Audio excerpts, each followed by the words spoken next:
Reverendo Padre Generale, scrivo questa lettera aperta per cercare di rompere il cerchio del silenzio dopo tanta sofferenza per abusi psicofisici spirituali che mi hanno più volte gettata nella disperazione fino a cercare la morte scappando dalla comunità.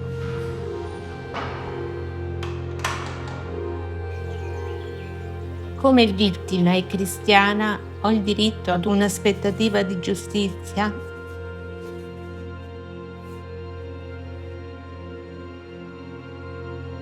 Per chi, poco più che ventenne, ha visto la sua vita irrimediabilmente stravolta.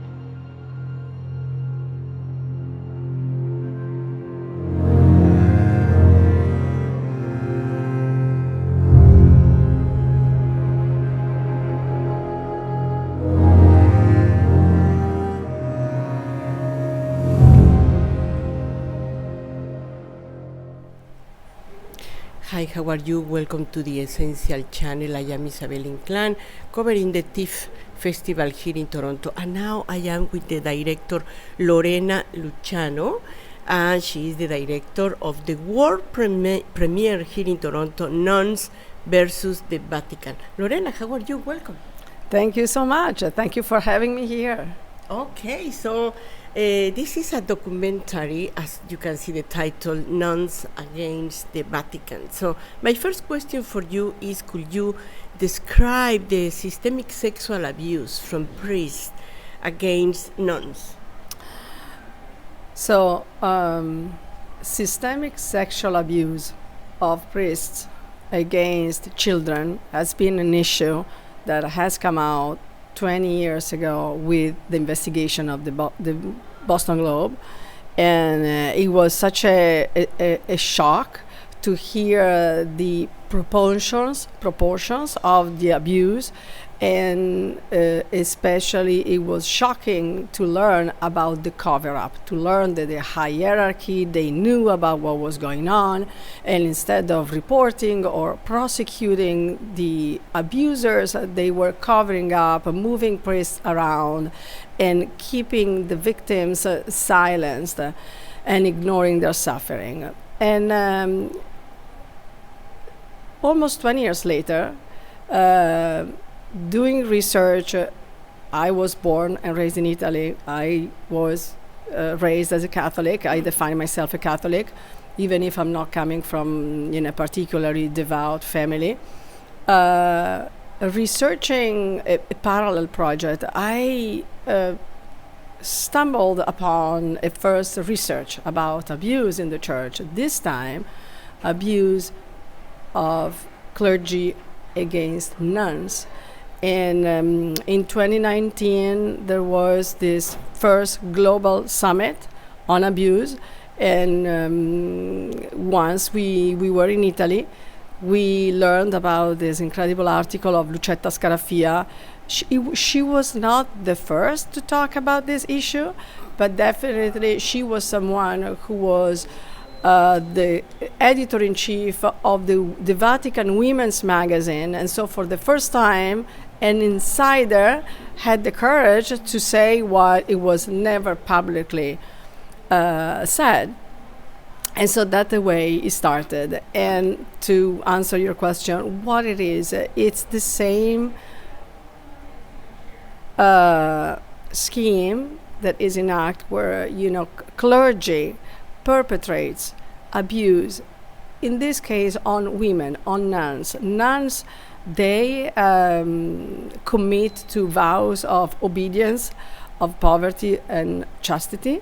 They live in very closed, in a context where really it becomes their entire world, where their freedom is limited, and so they are prey to being manipulated. And so abuse, very often in this case, is not just sexual abuse, but really it's spiritual abuse, it's psychological manipulation. And what happens is that nuns, when they find the strength, because there is a lot of shame, there is a lot of coming to terms with the priest in the Catholic religion embodies God, and so when they finally are able to say something, they usually go to their mother superior or they're going to the bishop. They stay within a very closed system, which is a system that paves the way for abuse, because what we show in the documentary, that within the hierarchical pyramid, nobody's willing to escalate that report from a victim to the next level and to the next level. And they don't go to the criminal system, because for someone who lives as the entire world within one context, it's not that easy for a nun to, leave the content, go to police, find that there is an entire situation that really makes a nun particularly frail in this situation. Okay, Lorena, in your documentary Nuns Against versus the Vatican, you focus in the father, and we need to name him, Marko Rupnik. Marko Rupnik for many years, because nun Gloria decided to speak up and said, and what about the allegation of the sexual abuse? And we know, because your investigation, more than 30 nuns were affected. Why the Vatican ignore this situation? Well, first of all, preservation over justice, over acknowledgement of abuse, in this case against nuns and women, is the role for the church, to preserve the image of the church.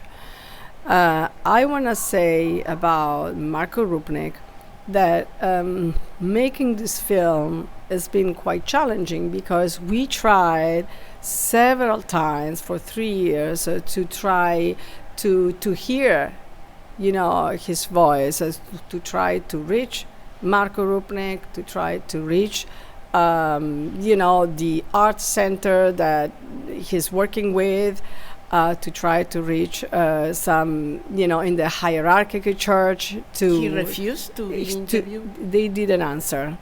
And so we wanted to, give them the chance to take a stand, to have their story told in their words. But silence is the common response to the church.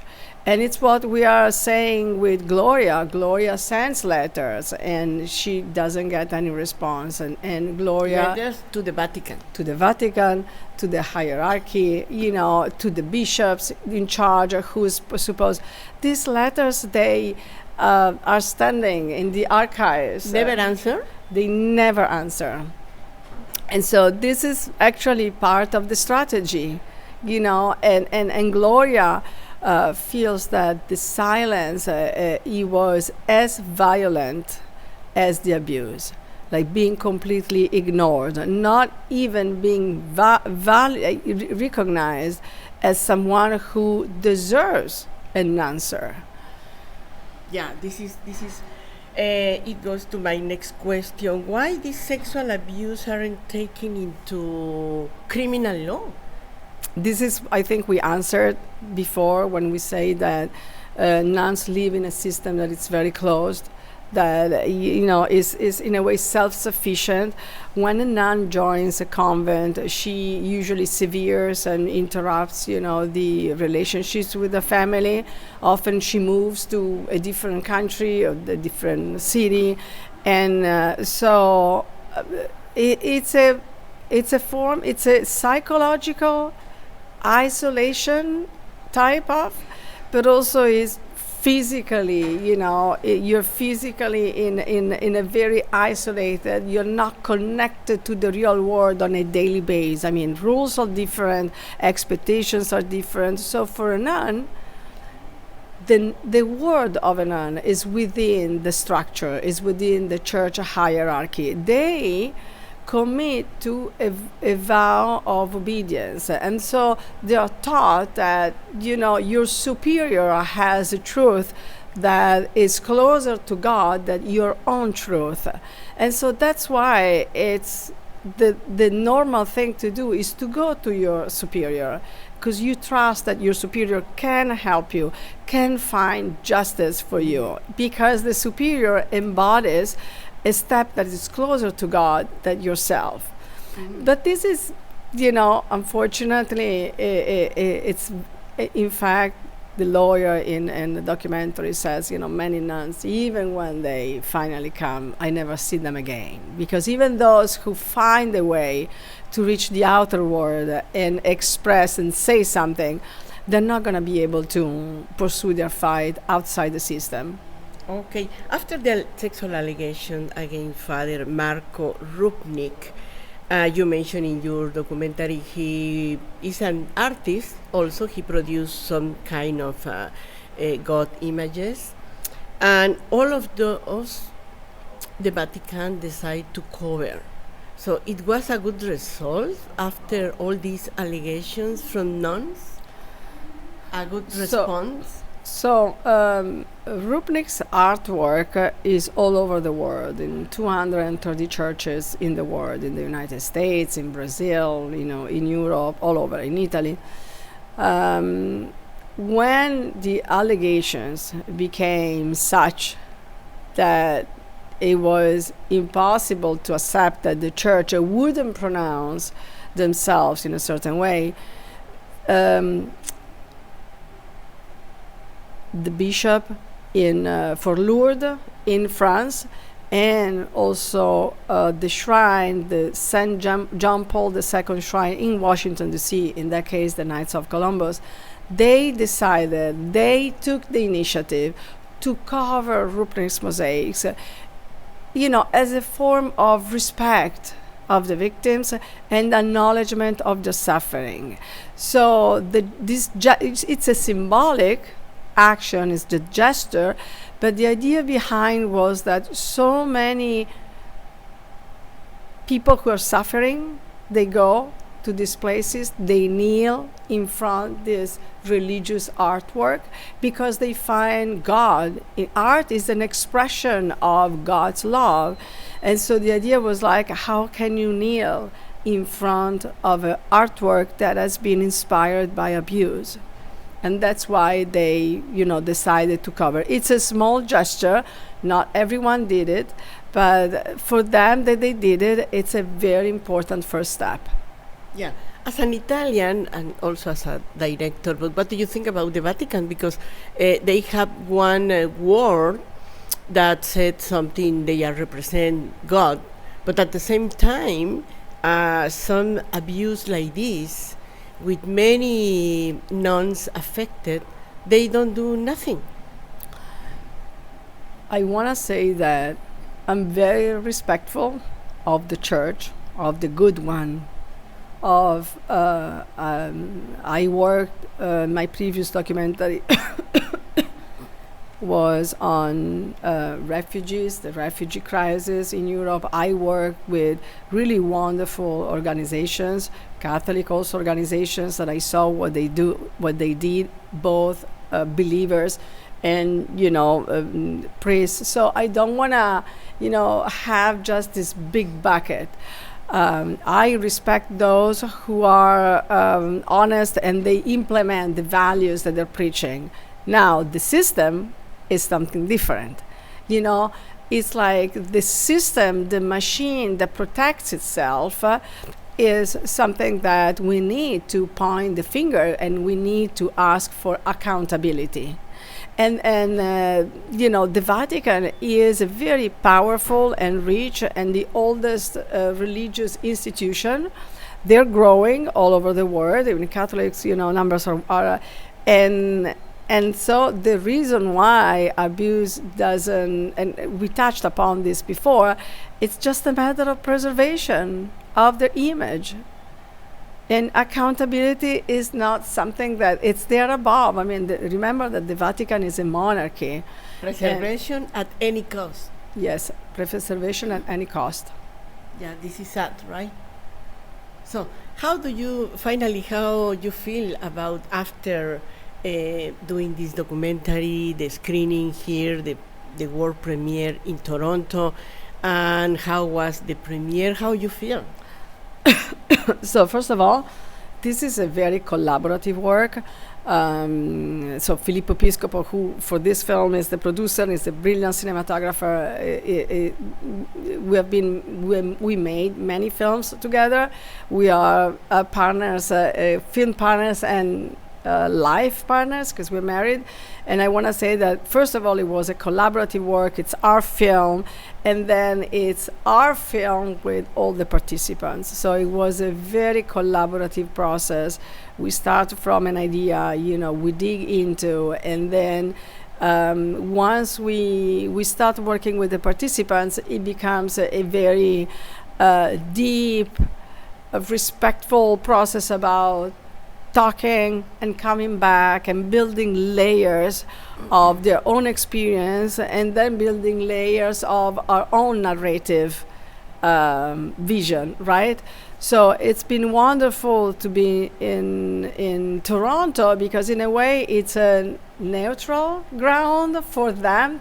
Our participants came from Italy, we live in New York, so we came from New York, and to be all of us here and experience the world premiere with 2 sold out to full houses, 2 screenings, long applauses for Gloria, people staying for the Q&A, coming and writing after and reaching out. It's been a great relief to see that Gloria's story can speak to so many others.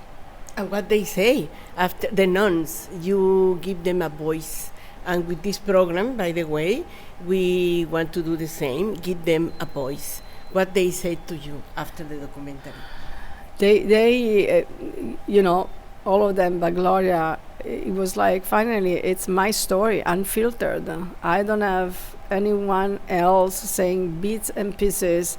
She was very happy that we didn't use, graphic shortcuts about her abuse. I thought that there is sometimes a sort of, that we wanted fragmentation of her telling about the abuse, because she told us for the very first time in front of a camera, and it was, I think we caught her awakening at the very beginning, and she was telling as she was telling us things, she was also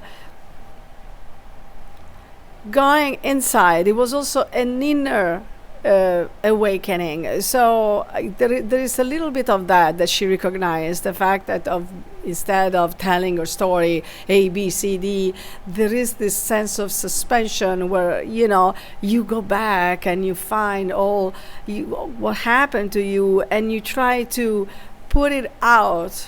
You're going from the inner world to the outer world, and then you put these pieces as a mosaic because you need to reconstruct your own story. And so they are very happy that their story can be shared with many, because they know the condition of those who cannot talk, and they don't have the words, they don't know who to go to.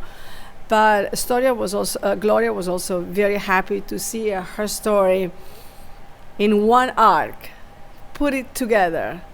And so it's been wonderful. We spent 2 wonderful days with them.